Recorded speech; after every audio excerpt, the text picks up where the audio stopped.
10년 후 사라질 직업이라. 자, 평생 직업을 알려진 직종도 긴장감을 주기 위해서 트렌드 즉 흐름을 타야 직업을 지킬 수 있다. 정보통신과 인공지능의 성장 속도가 워낙 빠르다 보니 주기적으로 업그레이드하지 않으면 믿었던 직업도 순식간에 사라지고 만다. 우리는 일상생활이 하나하나 편리해지는 것에만 환호할 뿐 그것이 어떤 문제를 넣는지는 별로 신경 쓰지 않는다. 고속도로 통행료를 징수하는 하이패스, 마트 셀프 결제 시스템, 식당이나 영화관에서 주문을 받는 무인 장비, 서류 무인 발배기, 수술하는 로봇, 원격 조정 로봇 청소기, 자동 주차 시스템이 등장이 하면서 얼마나 많은 일자리가 사라졌을까. 앞으로 어떤 미래가 펼쳐질지는 아무도 모른다. 누구도 예측하기 힘든 세상에서 미리 준비하지 않으면 내 직업이 어떻게 될지 어떻게 알겠나, 누가 알겠나. 2014년 세계에 전을 지는 10년 후에 사라질 직업을 발표했는데 그 자료를 보는 순간에 두려움이 확 밀려왔다. 직업이 사라지면 거기에 종사하던 사람들은 모두 어떻게 해야 한단 말인가. 사라질 직업으로 꼽힌 것은 은행원과 투자 상담사, 스포츠 심판, 부동산 브로커, 레스토랑 안내원, 보험심사 담당자, 전화 상담사, 카지노 딜러, 법률 사무 보조원, 호텔 접수 개원 전화 판매원, 도서관 보조원, 소각사 측정기사, 영상기사, 도전공 도배기술자, 건설기계 운영자 등인데 하나같이 인공지능의 로봇이 대신할 수 있는 직업군이다. 앞으로 몇십 년 안에 인공지능이 인간의 지능을 따라잡을 것이라는 예측이 나오면서 두려움은 더 커지고 있다. 제조업은 그렇다 쳐도 로봇이 서비스업계까지 진출할 예정이라니 이제라도 우리는 어떤 직종으로 진출해야 할지 심각하게 고민해 봐야 한다. 어느 날 느닷없이 직업이 사라지면 어디에서 수입을 창출한단 말인가. 그것은 단순히 당혹스러운 황당함으로 끝나는 일이 아니다. 세상도 우리 자신도 변하고 있다. 요즘 많은 사람이 대한민국의 의식이 후진의식에서 선진의식으로 바뀌고 있음을 느끼고 있다. 그중에 대표적인 것이 갈수록 줄어드는 흡연 장소와 높아진 공공질서의식이다. 70년대나 80년대와 달리 지금은 누가 시키지 않아도 줄을 서고 혹시라도 끼어들기를 하면 모두가 눈총을 줘서 무언하게 만든다. 후진의식은 상대방의 불법에 관심이 없지만 선진의식은 매체 발달로 서로를 경계하고 감시하며 고발하느라고 홍익신고가 늘어난다. 후진의식은 서로 간의 갈등이 크지 않아서 너그러운 반면에 선진의식은 일단 갈등이 일어나면 끝장을 보려는 성향이 강해서 극으로 치닫는다. 그래서 선진의식으로 갈수록 정신질환자가 많다. 선진의식이 보편화하면 보복운전, 층간 소음 갈등, 데이트 폭력 혹은 이혼율 등에서 스트레스, 질환이 늘어난다. 상대적 빈곤감이 홍수처럼 쏟아지는 시대. 상대적 빈곤감은 완전한 선진국병이다. 모두가 사는 게 어렵던 시절에는 그저 배만 불러도 행복지수가 높았지만 지금은 배부른 정도의 성의에 차지 않는다. 내 집이 번듯한 기회가 집이어도 그 옆에 궁전이 들어서면 절대에 자신의 무능을 탓하며 빈곤감에 시달린다. 주위 사람과 자신을 비교하며 자괴감에 빠지면 행복지수는 당연히 낮을 수밖에 없다. 부탄, 라오스, 네팔, 브루나이 등 GDP가 100위 이하인 나라들이 대한민국보다 행복지수가 높은 이유는 상대적 빈곤감이 덜하기 때문이다. 선진국으로 갈수록 상대적 빈곤감이 커지면서 식욕, 성욕, 탐욕, 소유욕도 더 커져 스트레스에 시달리는 사람이 많다. 평범한 정도로는 상대적 빈곤감을 치유하기 어렵다. 남다른 것을 먹고 입고 쓰고 즐겨야 직성이 풀리는 병에 걸린 탓이다. 특히 나보다도 못났다고 생각하는 친구가 잘 사는 모습을 보면 상대적 빈곤감이 최고조에 달한다. 상대적 빈곤감이라는 고질병은 우리를 피폐하게 만든다. 타인에게는 있는데 내게는 없는 것을 아쉬워하는 것이야말로 불행해지는 지름길이다. 즐거운 인생을 원한다면 타인에게는 없지만 내게는 있는 것에 감사하며 살아야 한다. 나아가 현실을 냉정하게 인정하고 내일의 태양은 나를 위해 뜬다고 생각하며 더 나은 길을 찾기 위해서 노력해야 한다. 누구에게나 자신만의 장점은 있게 마련이다. 그 장점을 살려서 보장된 미래를 설계하면 상대적인 빈곤감은 얼마든지 이겨낼 수가 있다.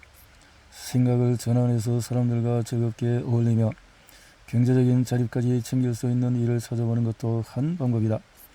이제 음식 소비도 배불리 먹는 것에 집착하던 시대는 지나갔다.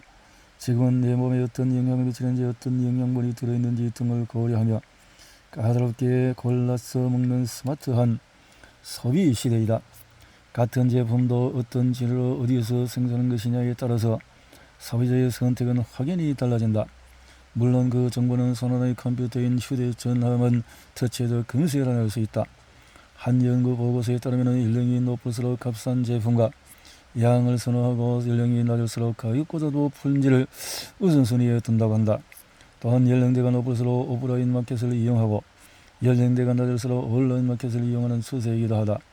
한국 온라인 쇼핑 협회가 발표한 2014년 온라인 쇼핑 시장에 대한 이해와 전망에 따르면 온라인 쇼핑 거래액은 2015년 이렇게 소비자가 스마트해져서 정보 활용에 능숙해지면 모든 것이 투명해져야 살아남는다. 가령 가격에 걸맞는 품질을 보증하지 못하면 그 제품은 외면당하고 만다. 그만큼 요즘 소비자는 가성비를 따지는데 가격 대비 용인하는 품질 수준을 맞추지 못할 경우에 시장에 발을 붙이기가 어렵다. 틀을 갈아치우는 유통. 유통이란 제품과 서비스를 어떤 경로로 시장과 고객에게 제공할지 결정하고 새로운 시장 기회와 고객 가치를 창출하는 일련의 활동을 말한다. 또한 유통은 생산과 소비를 잇는 경제 활동으로 공급업체에서 최종 소비자에게로 이어지는 하나의 유통 시스템이다. 이것은 제조업체가 생산한 제품과 서비스가 흘러가는 단순한 경로가 아니라 새로운 가치와 소비를 창출하는 토대이기도 하다. 과거의 유통과 현재의 유통, 유통의 틀에 지각 변동이 일어나는 것은 소비자가 점점 똑똑해지고 있다는 방증이다. 제조회사에서 할인 매장, 소비자는 할인 매장에서 엄선한 제품을 한 곳에서 편리하게 구매했지만 모든 소비자가 만족스러운 것은 아니다. 결과적으로 유통구조로 가장 많이 이득을 챙긴 것은 할인 매장이다. 그러자 제조회사가 히든카드로 인터넷 쇼핑을 꺼내들었다. 인터넷 쇼핑은 우선 소비자가 직접 제조회사로 찾아가지 않아도 된다는 장점이 있다. 여기에다 제조회사 브랜드의 이미지가 상품의 품격을 높여주면서 소비자가 믿고 거래하는 이점을 누린다. 인터넷을 통한 직거래는 배송비만 추가될 뿐 상품의 품질에는 전혀 문제가 없다. 가장 좋은 점은 믿을 수 있는 제품을 저렴하게 구입하는 유통구조다. 유통구조는 모두를 만족시키는 최고의 이익구조를 보여준다. 신용사회가 정착되면 상품을 직접 확인하지 않아도 구매가 가능하며 반품과 택배 서비스 활성화 역시 이 구조를 뒷받침해준다. 인터넷 쇼핑, 홈쇼핑, 모바일 쇼핑의 규모가 갈수록 커지는 이유가 여기에 있다. 무점포 유통 혁신은 제일 좋은 상품을 생산하는 데만 집중해도 시간이 부족한 생산자가 마케팅까지 책임지는 것은 굉장히 부담스러운 일이다. 그래서 생산자가 생산에만 집중해 최고의 상품을 생산하면 판매 전문업체가 대신 판매해주는 조건으로 탄생하는 것이 홈쇼핑이다. 흔히 홈쇼핑은 황금알을 낳는 거위로 불리는데 실제로 오프라인 할인점보다도 매출이 높다는 연구 자료도 있다. 홈쇼핑의 유통구조는 매우 간단하다. 일단 방송을 보고 주문한 소비자가 결제를 끝내면 제품을 택배로 집까지 배달해준다. 그러다 보니 매장이 필요 없고 생산자는 최고의 품질에만 집중하면 그만이다. 품질을 높여서 반품률만 낮추면 홈쇼핑은 생산자와 소비자 모두에게 편리함을 안겨준다. 문제는 방송을 통해서만 구매가 가능하고 소비자가 원하는 상품이 방송에 나오지 않으면 구매할 수 없다는 데 있다. 필요한 상품을 구매하려면 그것이 방송에 나올 때까지 기다려야 한다. 바로 이 단점을 해소해주는 것이 인터넷 쇼핑이다. 방송은 방송들하고 방송은 한 상품을 온라인 쇼핑몰에 모아놓으면 소비자는 언제든지 원하는 상품을 시간적, 공간적 제약 없이 구매할 수가 있다. 온라인 쇼핑몰은 24시간 내내 이용이 가능하며 온라인에 접속해서 필요한 물건을 선택하고 결제하면 집까지 배달해준다. 합리적인 시스템 네트워크 마케팅, 잡력과 기술력을 갖춘 제조업체는 제일 좋은 제품을 생산해서 온라인 매장에서 저렴한 가격에 판매한다. 이는 더할 나위 없이 좋은 유통구조로 생산업체와 소비자를 모두 만족시킬 수 있다. 그래도 해결해야 할 문제가 없는 것은 아니다. 제조업체 입장에서 가장 많은 이윤을 남기려면 소비자에게 직접 판매하는 것이 좋지만 판매를 하려면 가급적 많은 사람에게 홍보해야 한다. 그런데 아직까지도 그 홍보 비용이 상승을 초월한다. 어느 대기업의 경우에 1년 홍보 비용이 최소 100억 원이라고 한다. 그 정도 비용을 들여서 홍보를 해야 소비자가 쇼핑으로 방문하기 때문이다. 소비자의 입장에서도 그 홍보 비용은 그저 남 얘기가 아니다. 제조업체는 제품의 홍보비를 포함해서 소비자 가격을 책정함으로 결국 소비자만 부담이 가중된다. 여하튼 제품이 온라인 매장으로 들어오면 쇼핑업체는 한 명의 고객이라도 더 붙잡기 위해 애를 쓴다. 가장 대표적인 것이 매출의 일정 금액을 포인트로 적립해 주어 이탈 고객을 막고 단골 고객을 확보하는 일이다. 예를 들면 OK 캐시백 같은 적립 포인트제가 있는데 이제 이 시스템은 평범할 정도로 일반화되었다. 마트, 항공사, 정유사, 커피숍, 백화점 등 포인트제를 실시하지 않는 것이 없을 정도다. 그럼에도 불구하고 다양한 정보와 폭넓은 선택지를 누리는 소비자들은 조금이라도 조건이 좋은 것이 생기면 금세 이동해버린다. 우리보다 한 발 앞선 선진국에서는 홍보비를 절약하는 대신 더 좋고 재구매율이 높이는 제품을 생산하는 데 주력했다. 이것을 간단하게 정리하면 이렇다. 제일 좋은 제품을 사용한다. 소고가 좋으면 주변 사람에게 소개한다. 네트워크 마케팅 바로 알기. 마케팅의 정의와 네트워크 마케팅, 고객의 필요와 활동. 사실 마케팅은 단순한 개념이 아닌 복합적인 개념을 내포하고 있다. 여기에 그럴듯한 네트워크 마케팅은 고객의 필요와 원함을 충족하기 위해서 마케팅의 성립 조건은 대한민국 의기업계에 달군 10건의 불법 피라미드 사건은 현재의 네트워크 마케팅을 부정적으로 바라보게 해준다. 불법 다단계 회사가 발을 붙이지 못하게 하는 한편 용어에서 네트워크 마케팅은 고품질의 제품을 판매해서 얻은 그래서 이해를 돕기 위해서 정의를 하면은 목적은 고품질의 판매 그리고 사업자는 점포 없이 한다는 거 개개인의 의지에 따라서 상품을 구입한다는 거 그리고 방문 판매를 통과하는 소비자형 또 비즈니스도 있고 또 보수 시스템을 토대로 하고 있는데 불법 다단계를 구분하는 분명한 기준점은 불법 다단계는 저품질의 상품을 취급하고 점포가 없는 개인이 물건을 대량으로 구입해서 쌓아놓는다. 무엇보다도 이들은 정통 보수 시스템을 따르지 않는다. 한마디로 불법 다단계는 정통 네트워크 마케팅 회사와 완전히 정반대의 방식으로 사업을 전개한다.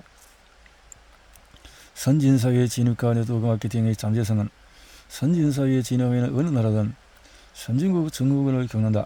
선진국 증후군의 첫 번째 키워드는 고령화이다. 1970년만 해도 한국인의 평균 수명은 남자 58.7세, 여자 65.6세였으나 2014년에는 남자 78.5세에서 여자 85세 정년퇴임이 빨리 이렇게 두 번째 키워드는 상대적인 빈곤감이다. 60년대에 UN 지정 3대 빈곤국이던 대한민국이 오늘날 세계 7대 무역 수출이 된 것은 세계 경제사의 길이 남을 빛나는 성과다. 그러면 성장하는 동안에 국민의 행복지수가 얼마나 향상되었을까? 네트워크 마케팅은 이러한 선진 증후군 완화하는 특성을 두루 갖추고 있다. 무엇보다도 나이, 성별, 학벌, 지역 등을 따지지 않고 누구에나 사업기회를 제공함으로써 본업이나 투잡 혹은 쓰리잡으로 정년과 긴 노년기를 대비하게 해준다. 이처럼 진입장벽이 매우 낮다는 것은 굉장한 이점으로 작용한다. 물론 모든 기업에서 임원으로 올라가는 것이 매우 어렵듯이 네트워크 마케팅에서도 누구나 성공하는 것은 아니다. 그러나 노력한 만큼 분명한 보상이 따르므로 경제적인 독립을 위해서 도전할 만한 가치가 충분하다. 네트워크 마케팅 사업의 좋은 점과 아쉬운 점은 잠재력은 어마어마하다. 매력을 더해주는 것은 일반적인 의미로 사업 자금이 필요하지 않다는 것, 또 학벌이나 경력이 필요 없다는 것, 또 어떤 일에 또 병행이 할 수 있다는 것, 평생 직업이 가능하다는 것, 사업을 어렵게 만드는 아쉬운 점은 단기적으로 이익이 시원치 않다는 것이고 편견의 뿌리가 아주 깊다는 것이고 가족의 강력한 저항이 있을 수가 있고 이래서 외형만 마케팅을 모방하는 것이 아닌가, 회사의 신용도가 높은가, 회사가 합법적인 활동을 하는가, 취급하는 제품이 경쟁력이 있나, 회사 문화가 건전한가, 회사 경영층의 철학이 건전한가, 역사가 얼마나 되었나, 이런 것을 살필 필요가 있다라는 거죠.